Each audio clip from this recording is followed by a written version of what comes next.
Hello viewers, welcome to online classes. आज हम chapter second start कर रहे हैं।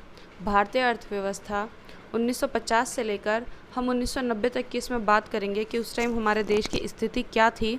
अब इस चैप्टर को पढ़ने के फ़ायदे क्या हैं वो भी आपकी बुक में दिए हुए हैं कि इस पाठ के अध्ययन के बाद जो है भारत की पंचवर्षीय योजनाओं के लक्ष्यों के बारे में हम जानेंगे कि ये पंचवर्षीय योजनाएं क्यों बनाई गई थी, ठीक है। और वर्ष 1950 से लेकर 1990 तक विभिन्न क्षेत्रों को जैसे कि कृषि और उद्योग में अपनाई गई जो विकास की नीतियां थी उनको समझेंगे कि वो क्यों लगाई गई थी और इनके क्या फ़ायदे हुए थे, ठीक है। एक नियमित अर्थव्यवस्था के गुणों तथा सीमाओं की विवेचना कर सकेंगे कि अर्थव्यवस्था के क्या क्या गुण होते हैं और उसकी क्या क्या सीमाएं होती हैं, एक अर्थव्यवस्था क्या क्या कर सकती है। तो करते हैं हम चैप्टर स्टार्ट। सबसे पहले हम आते हैं यहाँ पे परिचय पे। 15 अगस्त 1947 के दिन भारत में स्वतंत्रता का एक नया प्रभात उदित हुआ, ये तो हम सभी जानते ही हैं। अतः 200 वर्षों के ब्रिटिश शासन के बाद हम अपने भाग्य के विधाता बन गए, मतलब हम वो काम खुद कर सकते थे जो हम करना चाहते हैं, हम उनके गुलाम नहीं रह गए थे। अब राष्ट्र के नवनिर्माण का कार्य हमारे हाथों में था। हमें नया राष्ट्र कैसे बनाना है ये चीज़ें भी हमारे खुद के हाथों में थी। स्वतंत्र भारत के नेताओं को अन्य बातों के साथ साथ यह भी तय करना था कि हमारे देश में कौन सी आर्थिक प्रणाली सबसे उपयुक्त होगी, क्योंकि बहुत सारी सबकी अपनी अपनी आर्थिक प्रणाली होती है ना कि किसे किस तरीके से विकास करना है, तो उनको ये भी तय करना था कि हम कौन सी प्रणाली अपनाएं, ठीक है। आर्थिक प्रणाली ऐसी होनी चाहिए जो कुछ ही लोगों के लिए अच्छी ना होके पूरा जन कल्याण करें, मतलब जितने भी लोग हैं देश में उन सबका फ़ायदा करें। विभिन्न प्रकार की आर्थिक प्रणालियां हो सकती हैं, पर जवाहरलाल नेहरू को समाजवाद का प्रतिमान सबसे अच्छा लगा, किंतु वह भी भूतपूर्व सोवियत संघ की उस नीति के पक्षधर नहीं थे जिसमें उत्पादन के सभी साधन, मतलब जैसे कि खेत और कारखाने, सरकार के स्वामित्व के अंतर्गत आते हैं। कोई निजी संपत्ति नहीं थी। वह चाहते थे कि थोड़ा बहुत प्राइवेट भी होना चाहिए।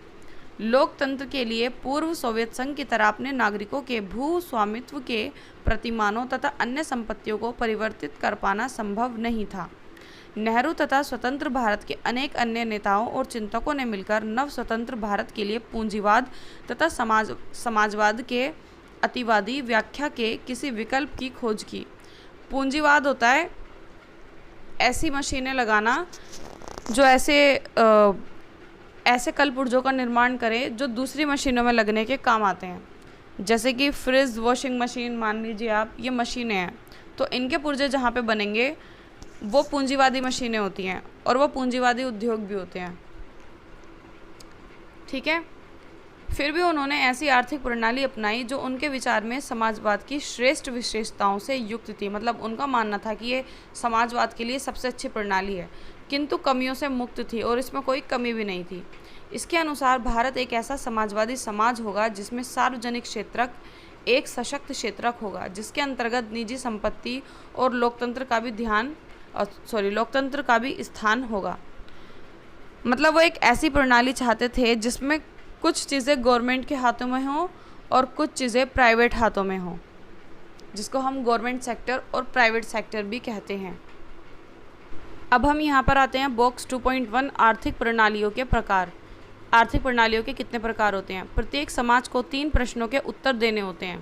पहला, देश में किन वस्तुओं और सेवाओं का उत्पादन किया जाए, मतलब ये कि देश को कौन सी वस्तुओं की और सेवाओं की ज़रूरत है, ये नहीं कि ज़रूरत क्या है और उत्पादन क्या किया जा रहा है, कुछ भी। वस्तुएं और सेवाएं किस प्रकार उत्पादित की जाएं, मतलब मशीनों से की जाएं या हाथ से की जाएं, कौन सी प्रणाली लगाई जाए, ठीक है। उत्पादक इस कार्य में मानव श्रम का अधिक प्रयोग करे या फिर पूंजी का, वही जो मैंने बताया, मशीनों से की जाए या हाथों से। उत्पादित वस्तुओं और सेवाओं का विभिन्न व्यक्तियों के बीच किस प्रकार वितरण किया जाए, मतलब उसको लोगों तक कैसे पहुँचाया जाए जिसको उस उत्पादन की ज़रूरत है। इन सभी प्रश्नों का एक उत्तर तो मांग और पूर्ति का बाजार की शक्तियों पर निर्भर करता है कि बाज़ार में मांग किस चीज़ की है, उसी हिसाब से हमें पूर्ति की जाए। जैसे कि बाज़ार में मान लीजिए चावल की मांग है तो हम गेहूं का उत्पादन नहीं कर सकते, अगर चावल की मांग है तो हमें चावल का ही उत्पादन करना पड़ेगा, वरना उसको खरीदेगा कौन, ठीक है। बाज़ार अर्थव्यवस्था में जिसे पूंजीवादी अर्थव्यवस्था भी कहते हैं, इन्हीं उपभोक्ता वस्तुओं का उत्पादन होता है। जिनकी बाज़ार में मांग है, जैसा कि अभी मैंने आपको बताया। इनमें वही वस्तुएं उत्पादित की जाती हैं जिन्हें देश के सकल घरेलू या विदेशी बाज़ार में लाभ बेचा जा सके, मतलब लाभ के साथ। यदि अगर कारों की मांग है तो कारों का उत्पादन होगा, साइकिल का नहीं। अगर साइकिल की मांग है तो साइकिल का उत्पादन होगा, कारों का नहीं। ठीक है, जिस चीज़ की डिमांड होगी उसी चीज़ का उत्पादन किया जाएगा। अगर श्रम पूंजी की अपेक्षा सस्ता है, मतलब जो मेहनत है वो सस्ती है, तो अधिक श्रम प्रधान विधियों का प्रयोग किया जाएगा। यदि श्रम की अपेक्षा पूंजी सस्ती है, मतलब पैसा ज़्यादा है, तो क्या होगा, मशीनें लगाई जाएंगी, पूंजीवादी अर्थव्यवस्था का प्रयोग किया जाएगा। पूंजीवादी अर्थव्यवस्था में उत्पादित वस्तुओं का विभिन्न व्यक्तियों के बीच वितरण उनकी आवश्यकताओं के अनुसार नहीं होता। अधिकांश विभाजन इस आधार पर होता है कि व्यक्तियों की क्रय क्षमता कितनी है। इस आधार पर नहीं होता कि लोगों को क्या चाहिए। फिर ये अगर पूंजीवादी हो जाता तो इस आधार पर होता है कि लोग क्या खरीद सकते हैं। ठीक है, व्यक्तियों की क्रय क्षमता कितनी है और वे किन वस्तुओं और सेवाओं को खरीदने की क्षमता रखते हैं। एक तो होता है हमें चाहिए और एक होता है हम उसको खरीद सकते हैं या नहीं सकते, दोनों बातों में अंतर होता है। अभिप्राय यह है कि खरीदने के लिए जेब में क्या होना चाहिए, पैसा होना चाहिए। कम कीमत पर गरीबों के लिए घर आवश्यक है, किंतु क्रय शक्ति नहीं है, उनकी खरीदने की जो जेब में पैसा है वो नहीं है। परिणाम स्वरूप इस वस्तु की उत्पादन और पूर्ति बाजार शक्ति के अनुसार नहीं हो सकती है। हमारे प्रथम प्रधानमंत्री जवाहरलाल नेहरू को ऐसी व्यवस्था पसंद नहीं थी, क्योंकि ऐसी व्यवस्था से हमारे देश के बहुत सारे लोगों को अपनी स्थिति सुधारने का मौका नहीं मिल रहा था। समाजवादी समाज इन तीनों प्रश्नों के उत्तर पूर्णतः भिन्न तरीके से देता है। समाजवादी समाज में सरकार ही यह निर्णय लेती है कि समाज की आवश्यकताओं के अनुसार भिन्न वस्तुओं का उत्पादन किया जाए। यह माना जाता है कि सरकार ये जानती है कि देश के लोगों के हित में क्या है, मतलब देश के लिए क्या अच्छा है, ये सरकार डिसाइड करेगी। इसलिए लोगों की वैयक्तिक इच्छाओं को कोई महत्व नहीं दिया जाता। सरकार की यह निर्णय करती है कि वस्तुओं का उत्पादन तथा वितरण किस प्रकार किया जाए, मतलब कहाँ लोगों तक वस्तु कैसे पहुंचाई जाए, ये भी सरकार ही तय करती है। सिद्धांत यह माना जाता है कि समाजवाद में वितरण लोगों की आवश्यकता के आधार पर होता है, उनकी क्रय क्षमता के आधार पर नहीं। इसके विपरीत एक समाजवादी राष्ट्र अपने सभी नागरिकों को निःशुल्क स्वास्थ्य सेवाएं सुलभ कराता है, जैसे कि गवर्नमेंट हॉस्पिटल, गवर्नमेंट स्कूल, ये सारी वो सेवाएं जो हमें निःशुल्क बिना पैसे के दी जाती हैं। समाजवादी व्यवस्था में निजी संपत्ति का कोई स्थान नहीं होता, जो हमारी प्राइवेट प्रॉपर्टी होती है उसका कोई स्थान नहीं होता, क्योंकि प्रत्येक वस्तु किसकी होती है, राज्य की होती है। उदाहरण के लिए चीन और क्यूबा में अधिकतर आर्थिक गतिविधियां सामाजिक सिद्धांत द्वारा निर्देशित होती हैं। अधिकांश जो अर्थव्यवस्थाएं हैं वो मिश्रित अर्थव्यवस्थाएं हैं, मतलब ये कि सरकार और बाजार दोनों मिलकर उत्तर देते हैं कि क्या उत्पादन किया जाए और इसका वितरण कैसे किया जाए। मिश्रित अर्थव्यवस्थाओं में बाजार उन्हीं वस्तुओं और सेवाओं को सुलभ कराता है जिसका वह अच्छा उत्पादन कर सकता है। अब हम आते हैं 2.2 बॉक्स पे कि योजना क्या होती है। योजना इसकी व्याख्या करती है कि किसी देश के जो संसाधन हैं उसका प्रयोग किस प्रकार किया जाना चाहिए।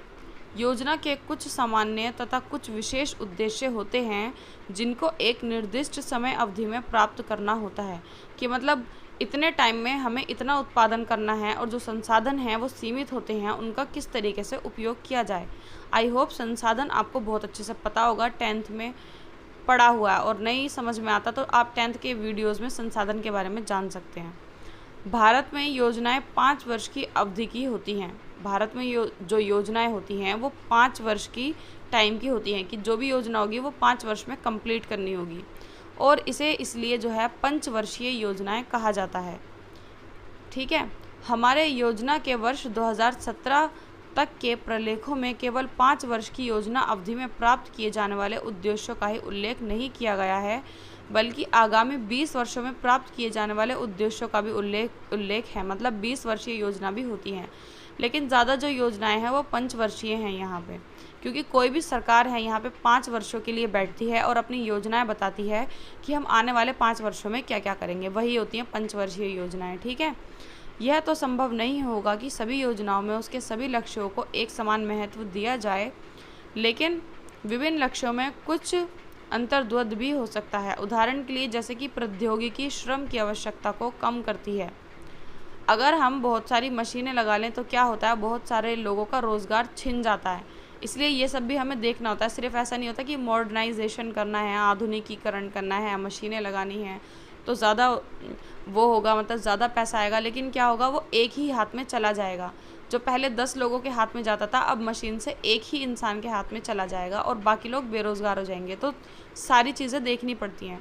उदाहरण के लिए यदि प्रौद्योगिकी श्रम की आवश्यकता को कम करती है तो आधुनिक प्रौद्योगिकी के शुरू के लक्ष्य तथा रोज़गार बढ़ाने के लक्ष्य में विरोध भी होता है, मतलब रोज़गार बढ़ जाता है। तो भारत की पंचवर्षीय योजनाएं यह नहीं बताती हैं कि प्रत्येक वस्तु और सेवा का कितना उत्पादन किया जाएगा। यह ना तो संभव है और ना ही आवश्यक, बल्कि इसका ही पर्याप्त की योजनाएं उनकी क्षेत्रकों के विषय में स्पष्ट लक्ष्य निर्धारित करें जिनमें उनकी महत्वपूर्ण भूमिका हो, जैसे कि विद्युत उत्पादन, सिंचाई आदि। मतलब ये देख के योजनाएं की जाती हैं कि लोगों को किस चीज़ की एक्चुअल में ज़रूरत है, ना कि ये देख के कि लोग क्या खरीद सकते हैं। ठीक है, खरीद सकते वाले देश में बहुत कम मिलेंगे, क्योंकि वो तो जो पैसे वाले होंगे सिर्फ वही खरीद सकते हैं। इसका मतलब गरीब तो कुछ ले ही नहीं पाएगा। तो योजनाएं इस प्रकार से निकाली जाती हैं कि लोगों को किस चीज़ की ज़रूरत है। ठीक है, आई होप कि आपको समझ में आ गया होगा कि योजनाएं क्या होती हैं और भारत में योजनाएं कितने वर्षों के लिए होती हैं। ठीक है, वैसे तो पंचवर्षीय होती हैं, लेकिन 20 वर्षीय भी होती हैं, लेकिन ज़्यादा जो हैं वो पंचवर्षीय होती हैं, मतलब 5 वर्षों की। निजी क्षेत्र को भी योजना प्रयास का एक अंग बनने के लिए प्रोत्साहित किया जाएगा। अब हम पहले वाले टॉपिक पे ही आ गए हैं। औद्योगिक नीति प्रस्ताव 1948 तथा भारतीय संविधान के नीति निर्देशक सिद्धांतों का भी यही दृष्टिकोण है कि वर्ष 1950 में प्रधानमंत्री की अध्यक्षता में योजना आयोग की स्थापना की गई। इस प्रकार पंचवर्षीय योजनाओं के युग का सूत्रपात हुआ। मतलब यहाँ से जो है 1950 से पंचवर्षीय योजना शुरू हुई। पंचवर्षीय योजनाओं के लक्ष्य क्या थे, मतलब ये क्यों बनाई गई थी। किसी योजना के स्पष्टता निर्दिष्ट लक्ष्य होने चाहिए। तो पंचवर्षीय योजनाओं के लक्ष्य थे समृद्धि, आधुनिकीकरण, आत्मनिर्भरता और समानता। इसका अर्थ यह नहीं है कि प्रत्येक योजना में इन लक्ष्यों को एक समान महत्व दिया गया है। सीमित संसाधनों के कारण प्रत्येक योजना में ऐसे लक्ष्यों को चयन करना पड़ता है जिनको प्राथमिकता दी जानी चाहिए, क्योंकि हमारे पास संसाधन भी सीमित होते हैं। हम अनलिमिटेड प्रोडक्ट नहीं बना सकते। हाँ, लेकिन जो योजना बनाते हैं, मतलब योजनाकार, वो ये सुनिश्चित करना होता है उनको कि जहाँ तक संभव हो चारों उद्देश्यों में कोई भी अंतर्विरोध ना हो। मतलब जिन चारों उद्देश्यों से हम योजनाएं बना रहे हैं वो चारों के चारों उद्देश्य पूरे हों, जिसमें से पहला उद्देश्य हमारा है समृद्धि। समृद्धि का क्या अर्थ होता है? इसका अर्थ है देश में वस्तुओं और सेवाओं का उत्पादन क्षमता में वृद्धि। जो उत्पादन क्षमता है, जैसे कि इस साल में मान लीजिए 1000 प्रोडक्ट बने हैं तो अगले साल में 1500 प्रोडक्ट बनने चाहिए। ऐसे उत्पादन में वृद्धि होनी चाहिए। इसका अभिप्राय उत्पादक पूंजी के अधिक भंडार या परिवहन, बैंकिंग आदि सहायक सेवाओं का विस्तार या उत्पादक पूंजी तथा सेवाओं की, मतलब ये जितने भी होते हैं यातायात के साधन, बैंकिंग जिसमें पैसा होता है, जितनी भी सेवाएं होती हैं जैसे कि डाक, मोबाइल, बिजली, पानी, ये सब सेवाओं में आती हैं। ठीक है, ये सारी जितने भी होते हैं इनको हम भंडार भी कहते हैं। ये सारे विस्तार या उत्पादक पूंजी तथा सेवाओं की, आगे देखते हैं इसे यहाँ पे, ये सारे ज़्यादा से ज़्यादा होने चाहिए। इन सब में वृद्धि होनी चाहिए। मतलब जैसे कि बैंक ज़्यादा होने चाहिए, परिवहन के साधन बढ़ने चाहिए। सारी चीज़ों में अगर वृद्धि हो रही है साल दर साल तो हम कह सकते हैं कि हाँ समृद्धि हो रही है। ठीक है, उसको समृद्धि कहते हैं।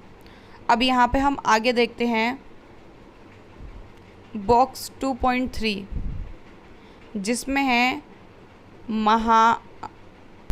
छोड़िए, ज़्यादा कुछ खास नहीं है, यहीं से पढ़ते हैं वापस समृद्धि से।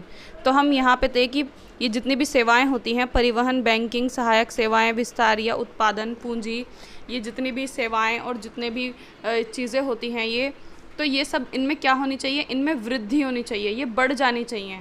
तब हम जो है इसको समृद्धि कह सकते हैं, ठीक है। इनकी दक्षता में वृद्धि होनी चाहिए। अर्थशास्त्र की भाषा में आर्थिक समृद्धि का प्रमाणिक सूचक सकल घरेलू उत्पाद, जिसे कि हम इंग्लिश में जीडीपी शॉर्ट फॉर्म में कहते हैं, इसमें निरंतर वृद्धि होनी चाहिए। जीडीपी होता है सकल घरेलू उत्पाद। अब ये जीडीपी क्या होता है? तो जीडीपी होता है एक वर्ष की अवधि में देश में हुए सभी वस्तुओं और सेवाओं के उत्पादन का बाजार मूल्य, कि एक देश में एक वर्ष में, पूरे वर्ष में, मतलब एक साल में कितनी वस्तुओं और सेवाओं का उत्पादन होता है, उसका जो बाजार मूल्य होता है, बाजार में उसका क्या मूल्य है, उसको कहते हैं जीडीपी, ठीक है। इसको हम जैसे कि अगर एग्जाम्पल कहूँ तो इसको हम एक केक मान सकते हैं। जैसे कि एक केक है और वो अगले साल तक वो बड़ा हो जाए ताकि वो सब पे आ जाए, सब पे उसका टुकड़ा अच्छे से आए, तो हम उसको जीडीपी कह सकते हैं कि जीडीपी बढ़ गई, ठीक है। देश का सकल घरेलू उत्पाद देश की अर्थव्यवस्था के विभिन्न क्षेत्रों से प्राप्त होता है। ये क्षेत्र कोई भी हो सकते हैं, कृषि क्षेत्र हो, औद्योगिक क्षेत्र हो या फिर सेवा क्षेत्र हो, ये 3 क्षेत्र ही होते हैं, ठीक है। इन सब से प्राप्त होता है। अब हम पढ़ेंगे आधुनिकीकरण, कि आधुनिकीकरण क्या होता है। तो इंग्लिश में इसको हम मॉडर्नाइजेशन कहते हैं। और मॉडर्नाइजेशन का मतलब सिर्फ ये नहीं होता कि हम नई नई मशीनें लगा लें, तकनीकें लगा लें। इसका अर्थ इससे भी होता है कि हमेशा न्यू लगाते रहें और साथ में जन कल्याण भी हो। ये ना हो कि मशीनें लगाने के बाद कई बार लोग बेरोज़गार भी हो जाते हैं, ठीक है। तो उसी प्रकार एक फैक्ट्री नई मशीनों का प्रयोग कर उत्पादन बढ़ा सकती है, नई प्रौद्योगिकी को अपना के आधुनिकीकरण कर सकती है, न्यू टेक्नोलॉजी। आधुनिकीकरण केवल नवीन प्रौद्योगिकी तक ही सीमित नहीं है, जैसे कि अभी मैंने बताया, सिर्फ इतना ही नहीं, बल्कि इसका उद्देश्य सामाजिक दृष्टिकोण में परिवर्तन लाना भी है। मतलब समाज जो है वो भी मॉडर्न बने। मॉडर्न कैसे? मतलब मॉडर्न मतलब ये नहीं कि जीन्स पहन ली, टी शर्ट पहन ली तो वो मॉडर्न हो गया, ठीक है, वो कोई मॉडर्न नहीं होता है। मॉडर्न होता है दिमाग से। जैसे ये स्वीकार करना कि महिलाओं को जो है परंपरागत समाज में नारी का जो कार्य क्षेत्र है वो घर तक ही सीमित है, तो घर तक सीमित ना रह के नारियों को भी हर जगह सम्मान मिले, वो बाहर के भी कार्य करें, बाहर भी काम करें, ऑफिस, बिजनेस और भी बहुत सारी चीज़ें होती हैं अपने मन मुताबिक करें। मतलब उनका एक क्षेत्र सीमित ना रहे कि तुम्हें यही करना है, ठीक है, उसको कहते हैं सामाजिक मॉडर्नाइजेशन। अब हम बात करेंगे आत्मनिर्भरता की। कोई राष्ट्र आधुनिकीकरण और आर्थिक समृद्धि अपने अथवा अन्य राष्ट्रों से आयातित संसाधनों के प्रयोग के द्वारा कर सकता है। मतलब हम क्या करते हैं कि दूसरे देशों से आयात करते हैं, चीज़ों को मंगवाते हैं जो हमारे देश में नहीं होती। तो हमारी जो वो है प्राथमिकता ये होती है कि हम आत्मनिर्भर बने, मतलब ज़्यादा से ज़्यादा सामान हमारे देश में बने और आयात की जगह निर्यात बढ़े, क्योंकि जब चीज़ें हम खरीदने की जगह बेचेंगे तो हमें मुनाफा होगा, ठीक है। विशेषकर खगानने के लिए अन्य देशों पर निर्भरता कम करने के लिए आवश्यक समझा गया। हाल ही में विदेश शासन से मुक्त हुए देश के लोगों की आत्मनिर्भरता की नीति को महत्व देना समझा जा सकता है। जैसे कि एक टाइम वो था जब हम गेहूं बाहर से खरीदते थे, और एक टाइम अब है जब हम गेहूं दूसरे देशों को बेचते भी हैं। इसके अतिरिक्त यह आशंका भी थी कि आयातित खाद्यान्न विदेशी प्रौद्योगिकी और पूंजी पर निर्भरता किसी न किसी रूप में हमारे देश की नीतियों में विदेशी हस्तक्षेप को बढ़ाकर हमारी संप्रभुता में बाधा डाल सकती थी। आगे हम यहाँ पे देखते हैं।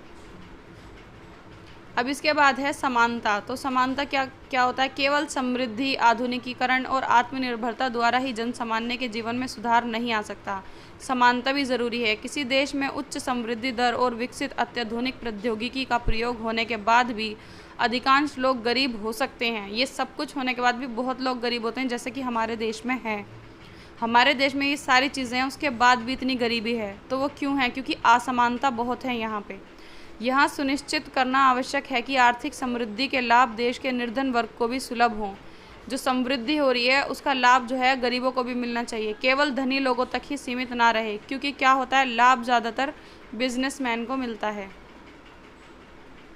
आवश्यकताएं होती हैं, धन संपत्ति वितरण, इन सब का वितरण जो है सब में होना चाहिए। जैसे कि घर, रोटी और कपड़े, ये तो सबको चाहिए। इसका वितरण ऐसे होना चाहिए कि सबके पास पहुँचे। अब ये जानने का प्रयास करें कि 1950 से 1990 तक की अवधि में लागू की गई प्रथम 7 पंचवर्षीय योजनाओं ने किस प्रकार इन 4 लक्ष्यों की प्राप्ति के प्रयास किए। ये बॉक्स 2.5 खुद पढ़ लेना, इसमें कोई इतना समझाने की बात नहीं है, सिर्फ वो कुछ डिटेल दी हुई हैं, उनको पढ़ना है। अब हम बात करते हैं कृषि की। कृषि आप लोग जानते ही होंगे, फसल का उगाना, ये सारी चीज़ें जो होती हैं, फसल उगाना, बागानी करना, जितनी भी चीज़ें आती हैं जो खाद्य पदार्थ उगाते हैं वो सारी कृषि में आती हैं। आपने पहले अध्याय में पढ़ा है कि औपनिवेशिक शासनकाल में जब अंग्रेज़ों का शासनकाल था तो उसमें कृषि क्षेत्र में ना तो कभी समृद्धि हुई, मतलब बढ़ोतरी हुई, और ना ही कभी समता रह पाई, और कभी वो एक समान भी नहीं हुई। स्वतंत्र भारत के नीति निर्माताओं को इन मुद्दों पर विचार करना पड़ा तथा उन्होंने भू सुधारों, मतलब जो भूमि को सुधारते हैं, उसको पोला करते हैं, सॉफ्ट करते हैं, उसको अच्छा करते हैं, उर्वरकता शक्ति बढ़ाते हैं उसकी, ये सब ठीक है, सुधारों तथा उच्च पैदावार वाली किस्म के बीजों के प्रयोग द्वारा भारतीय कृषि में एक क्रांति का संचार किया, जिसे हम हरित क्रांति के नाम से जानते हैं। इसके बारे में भी हम आगे पढ़ेंगे, हरित क्रांति के बारे में। तो ये भू सुधार क्या होता है इसके बारे में पहले पढ़ते हैं। स्वतंत्रता प्राप्ति के समय देश की भूधारण पद्धति में जमींदार, जागीरदार आदि का वर्चस्व था। मतलब जो ज़मीनें थी वो किसके हाथों में थी? जमींदार और जागीरदारों के हाथों में। तो उन्हें खेतों से कोई मतलब ही नहीं था, बस उन्हें मतलब किस चीज़ से था? लगान वसूली करने से। लगान क्या होता था? एक तरीके का टैक्स होता था जो वह किसानों पे लगाते थे, और इतना लगाते थे कि किसान बड़े परेशान थे बेचारे, टैक्स भी देते थे और साथ में गेहूँ भी उनके हाथ में कुछ बचता ही नहीं था। ठीक है, कृषि क्षेत्र की निम्न उत्पादकता के कारण भारत को संयुक्त राज्य अमेरिका से अनाज का आयात करना पड़ा। उस टाइम संयुक्त राज्य अमेरिका से जो है हमारे देश में अनाज आता था, जबकि हमारा देश कृषि प्रधान देश है। देखिए आप, कृषि में समानता लाने के लिए भू सुधारों की आवश्यकता हुई जो भूमि को सुधारें, जिसका मुख्य ध्येय जोतों के स्वामित्व में परिवर्तन करना था। जोतें होती हैं जो खेत का जो आकार होता है वो, उनको कहते हैं जोतें। तो हमारे देश में जो है जोतों का आकार बहुत छोटा होता है। होता क्या, किसी के 4 लड़के हैं तो जब वो बंटवारा करते हैं तो खेत में से भी 4 हिस्से कर देते हैं। फिर उनके आगे किसी 2 लड़के होते हैं तो वो भी खेत में से, अपने खेत में से उसी में से 2 हिस्से करके फिर से बांट देते हैं। तो इस प्रकार खेतों की तो जोतें होती हैं उनका आकार छोटा हो जाता है, और फिर वो किसी काम की नहीं रहती। उसमें फिर छोटी छोटी खेती होती है, छोटे छोटे से वो टुकड़े होते हैं ज़मीन के, उन पे खेती करके वो मतलब उनको बेचा नहीं जा सकता। इतना छोटा, मतलब इतनी छोटी क्वांटिटी में बेच के क्या फ़ायदा होगा। ठीक है, तो उनका उद्देश्य यही था कि जो जोतों का आकार है उनको सुधारा जाए। इसका उद्देश्य ये था कि भूमि का स्वामित्व किसानों को निवेश करने की प्रेरणा देगा। मतलब किसानों को जो है भूमि का स्वामित्व मिले, वो उनके मालिक बन जाएं, तो उनको और अच्छा लगेगा। भूमि की अधिकतम सीमा निर्धारण की जाए कि ज़्यादा से ज़्यादा इतना बड़ा खेत होना चाहिए और छोटे से छोटा इतना छोटा होना चाहिए, इस तरीके से मतलब होना चाहिए।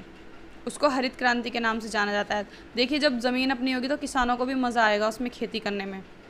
यहाँ पे देखिए, ये पिक में दिखाया गया है कि किसान कह रहा है हरित क्रांति के बाद अब तुम्हारी पेशकश की कौन रुचि लेगा, मतलब तुम्हारी हमें ज़रूरत नहीं है। ये पैसे लेके खड़ा हुआ है यहाँ पे कि इतने रुपए में ज़मीन ले लो, इतने रुपए में, क्योंकि ये अब पैसों में ज़मीनें दिया करते थे ना, और ये ज़मीन में पैसे वैसे तो लगाते नहीं थे, उनको अच्छा भी नहीं करते थे।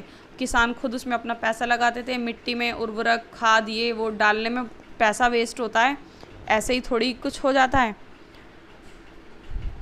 तो ये हरित क्रांति का एक यहाँ पे पिक दिखाई गई है। आई होप ये आपको समझ में आ रही होगी कि ये क्या कहने की कोशिश कर रहे हैं।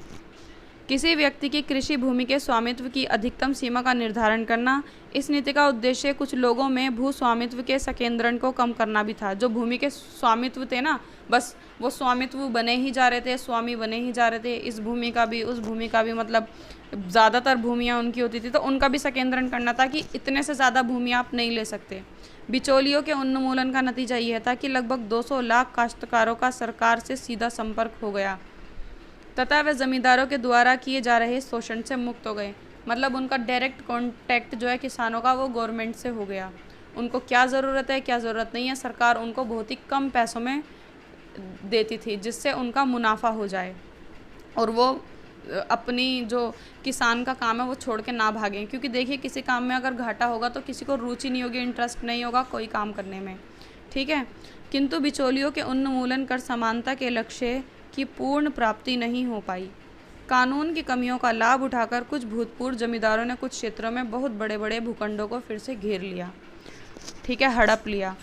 क्योंकि जो किसान वगैरह होते हैं वो उतने पढ़े लिखे नहीं होते हैं, तो उनको उतनी कानूनों की भी नॉलेज नहीं होती, वो डर जाते हैं जल्दी। तो ज़मींदारों ने कानून की कमियों को देखते हुए कि कानून इतने अच्छे नहीं बने थे, और ऊपर से ज़मींदार ज़्यादातर पढ़े लिखे भी होते थे और मालदार भी होते थे, तो अपनी पावर के दम पे उन्होंने ज़मीन के टुकड़ों को घेर लिया। बहुत से किसानों से ले लिया और आज भी ले लेते हैं। आज भी किसानों की दुर्दशा ही है, आज भी किसान उतनी अच्छी हालत में नहीं है। आए दिन मरने की खबर आती रहती है, वहाँ इतने किसानों ने आत्महत्या कर ली, वहाँ इतने किसानों ने आत्महत्या कर ली। वास्तविकता तो आज भी यही है। लेकिन कुछ जगह के किसान बहुत अच्छी स्थिति में भी हैं, जैसे कि पंजाब के किसान, वो बहुत अच्छी स्थिति में हैं। उनके अपने खेत होते हैं और वो खुद ही ज़मींदार होते हैं, खुद ही किसानी करते हैं उस पर, ठीक है। लेकिन जो इधर उधर के किसान होते हैं, यूपी के किसान भी ठीक हैं, लेकिन यूपी में खेतों का जो जोतों का आकार है वो काफ़ी कम है, यहाँ बांट दिया जाता है। कृषकों को भूमि का स्वामित्व मिलने के बाद भी निर्धनतम कृषि श्रमिकों जैसे कि बटाईदार और भूमिहीन जो श्रमिक होते हैं, जिनके पास भूमि नहीं होती, उनको भूमि सुधारों से कोई लाभ नहीं हुआ।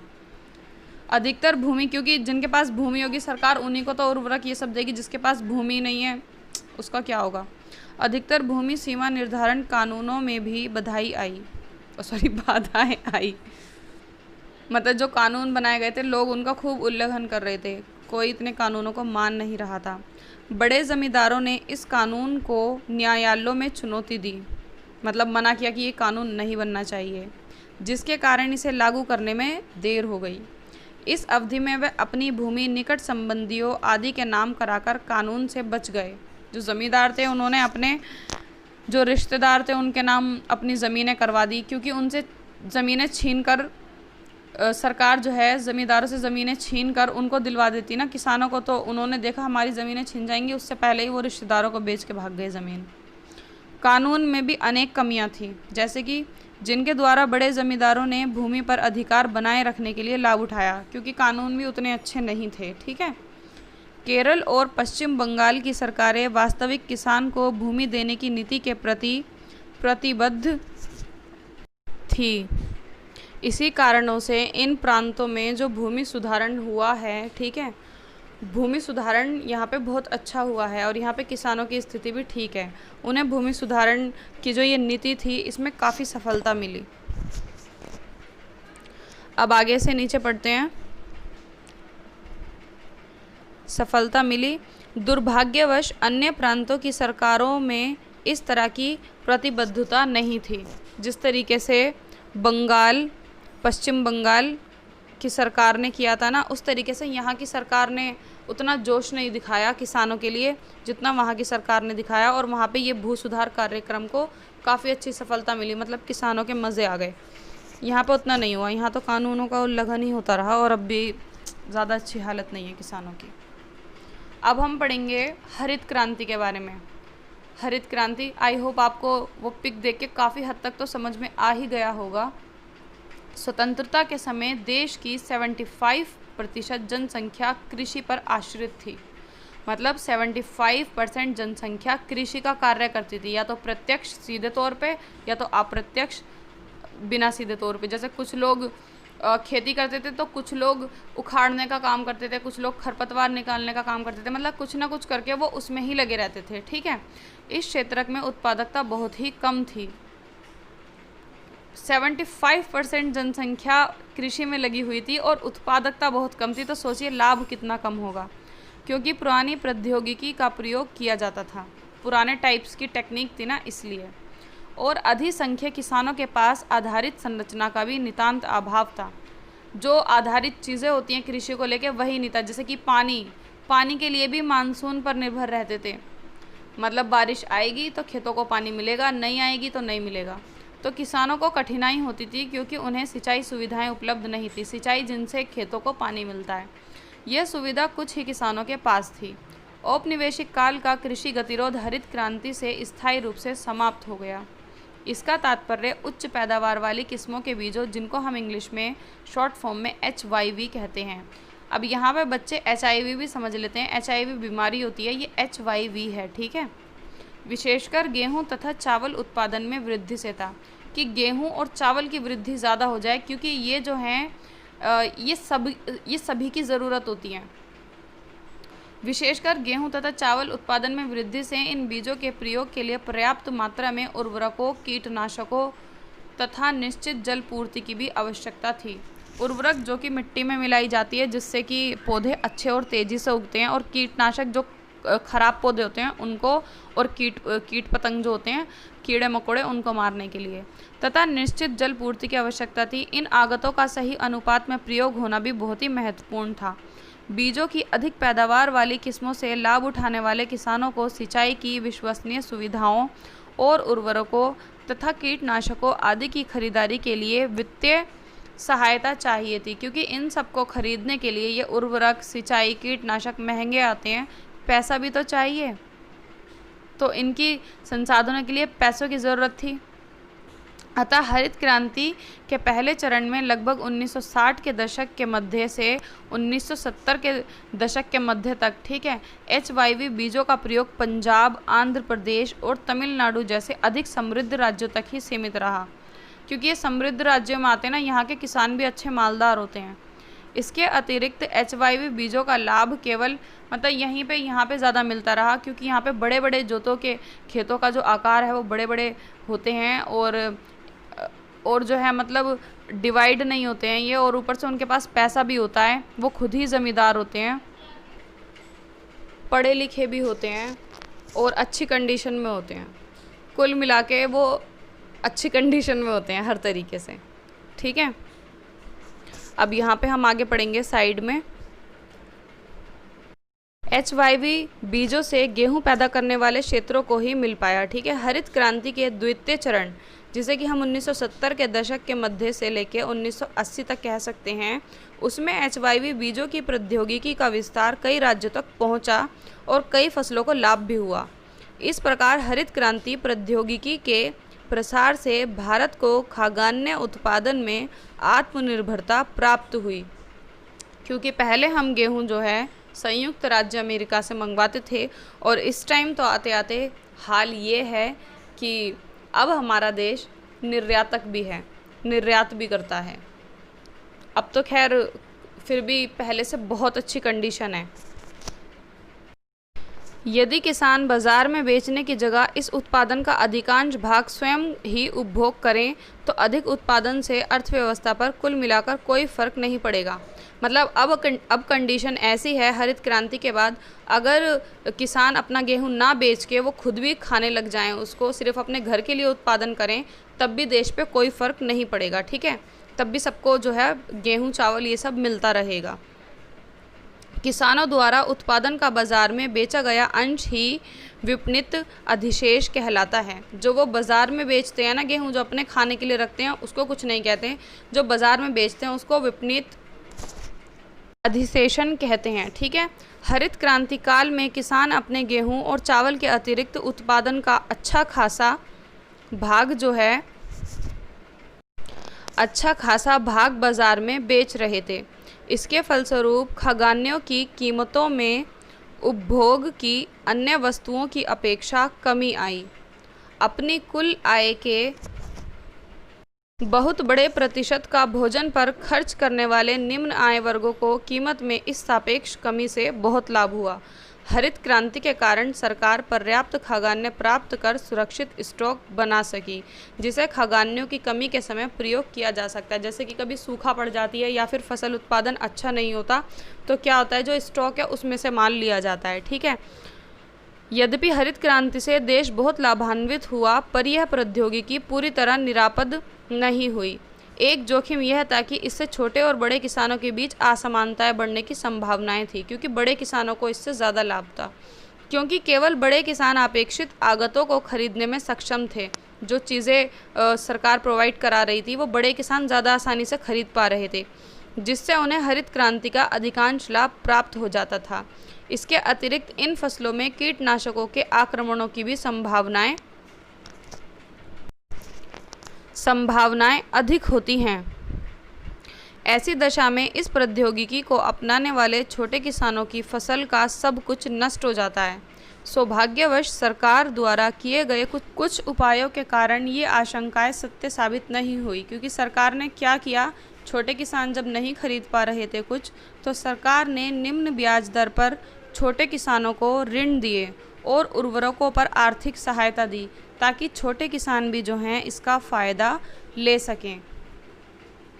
आवश्यक आगत उपलब्ध हो सकें। छोटे किसानों को इन आगतों के प्राप्ति से छोटे किसानों की उपज और उत्पादकता भी समय के साथ बड़े खेतों की पैदावार के बराबर हो गई। इस प्रकार हरित क्रांति से छोटे बड़े सभी किसानों को लाभ मिला। सरकार द्वारा स्थापित अनुसंधान संस्थानों की सेवाओं के कारण छोटे किसानों के जोखिम भी कम हो गए, जो कीटनाशकों के आक्रमण से उनकी फसलों की बर्बादी का कारण थे। यदि सरकार ने इन प्रौद्योगिकी का लाभ छोटे किसानों को उपलब्ध कराने के लिए व्यापक प्रयास नहीं किए होते तो इस क्रांति का लाभ केवल धनी किसानों को ही मिल पाता, छोटे किसानों को नहीं, जिससे दोनों में असमानताएं जो हैं काफ़ी ज़्यादा बढ़ जाती। ये चैप्टर आपका बहुत ज़्यादा लंबा है और वीडियो भी काफ़ी लंबा हो चुका है, तो इसका जो ये नेक्स्ट है सहायकी पर बहस, ये मैं इसके सेकेंड पार्ट में अपलोड करूँगी मैं जल्दी वीडियो।